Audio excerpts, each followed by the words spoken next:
காலை வணக்கம். நேற்று புணர்ச்சி பார்த்தோம் இல்லையா? அந்த புணர்ச்சி சம்பந்தமான சொற்கள் இயல்பு புணர்ச்சி எது எது, அடுத்து தோன்றல் விகாரம் இருக்கக்கூடிய புணர்ச்சி சொற்கள், கெடுதல் விகாரம் இருக்கக்கூடியது, கெடுதல் விகாரம் இருக்கக்கூடிய சொற்கள் எல்லாமே கலந்து உங்களுக்கு கரும்பலகையில் எழுதி போட்டிருக்கேன். இதுல இயல்பு புணர்ச்சிக்குரிய சொற்கள் எது எது அப்படின்னு கண்டுபிடிக்கிறது யாரு? வாப்பா டிராயிங். இயல்பு புணர்ச்சிக்குரிய சொற்கள் எது எது அப்படின்னு சொல்லிட்டு அந்த சொற்களுக்கு நேரம் இதை வச்சு அந்த சொல்லை மட்டும் சொல்லணும். சரியா?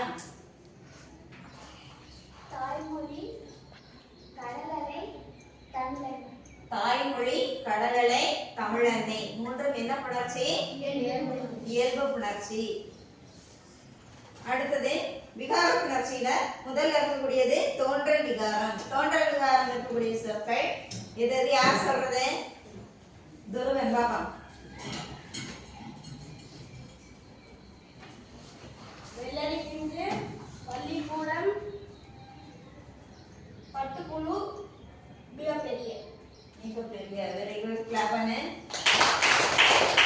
தோன்றல் விகாரம் இருக்கக்கூடிய சொற்கள் எது எது? வெள்ளரி பிஞ்சு, பள்ளிக்கூடம், பட்டுப்புழு, மிகப்பெரிய. இந்த 4 சொற்களை தோன்றல் விகாரம் இருக்கக்கூடிய சொற்கள். அடுத்தது கெடுதல் விகாரம் இருக்கக்கூடிய சொற்கள் யார் சொல்றது? ஜனனிகா வாங்க.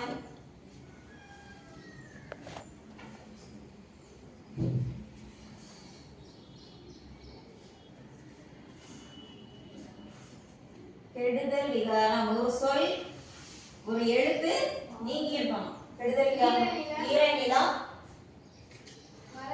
மறவே, மனமகிழ்ச்சி, பாடநூல். Very good. ஈரநிலம், பாடநூல், மறவே, மனமகிழ்ச்சி. இந்த 4 சொற்களை ஒரே ஒரு எழுத்து மட்டும் நீங்கி இருக்குது. அது என்ன எழுத்து நீங்கிச்சு? இம். என்ன எழுத்து? இம் நீங்கிறதுனால அது கெடுதல் விகாரம். அடுத்து திரிதல் விகாரம் இருக்கக்கூடிய சொற்கள் ஸ்ரீலேகா.